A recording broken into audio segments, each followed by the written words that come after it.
camera, like I stated before, the Pixel lineup was known for two major things, software and camera, and with this specific camera setup, we had a 12.2 megapixel wide-angle lens, then a 16 megapixel telephoto lens. Now, I love Google, I love their, lineup. They actually sent me the Pixel 4 XL at that time, which is pretty funny because I bashed it, but again, maybe they respect people's opinions, I don't know, and they sent me Pixels ever since then, so I guess they love me or something. But with this camera, it just really wasn't an insane, upgrade of what we were expecting. They did bring that additional lens, which was great because the original Pixels, the Pixel 3 and 3 XL, only had single lenses on the back. They had one of the Pixel 3 XL had the dual camera set up on the front. But during the run-up of this device in their keynote, they actually said that, there's no point for an ultra-wide sensor. They kind of bashed ultra-wide sensors. They said the telephoto lens was more important, and it shouldn't be like a this or that. It should be both, especially as a phone manufacturer. The 11 Pro had a triple camera setup. The Galaxy S10 had a triple camera setup. The Note 10 Plus had a triple camera setup. This phone should have had a triple camera setup at that time. Unfortunately, it didn't,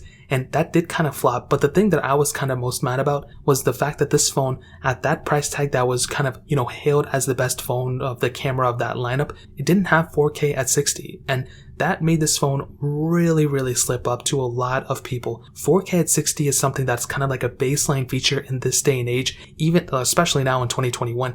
But in 2020, every single phone for the most part that came out that was kind of like a flagship phone had 4K at 60. The 4A, the Pixel 4a did not, because it didn't need it, because it was like kind of like a, budget phone. This phone should have had that capability. Unfortunately, it didn't. The software I think was okay, but the camera quality could have been better for sure. I don't even think it was that bad, but when you have the lack of sensors, when you have the lack of 4K at 60, it already diminishes what this phone quality could have been. The front camera was weird because it was a single 8 megapixel sensor, so they went from that dual camera setup to now a single camera setup on the front, so it made it look even worse than the predecessor, and there was no 4K on the front, there was only 1080p. So when you look at the price tag of this phone, as well as kind of like what the stereotype was of the Pixel lineup, such high expectations for that camera, and it really did flop. This phone, I think the OnePlus 7T Pro kind of had a better camera than this one, to be honest, because it had multiple more sensors than this, but the quality of the photos and videos were great. It just, because we had the lack of features overall, just really didn't diminish the quality of this photo and video quality from the Pixel 4 XL. So in terms of the camera, I spent a long time talking about it, but that really pretty much covers it up. But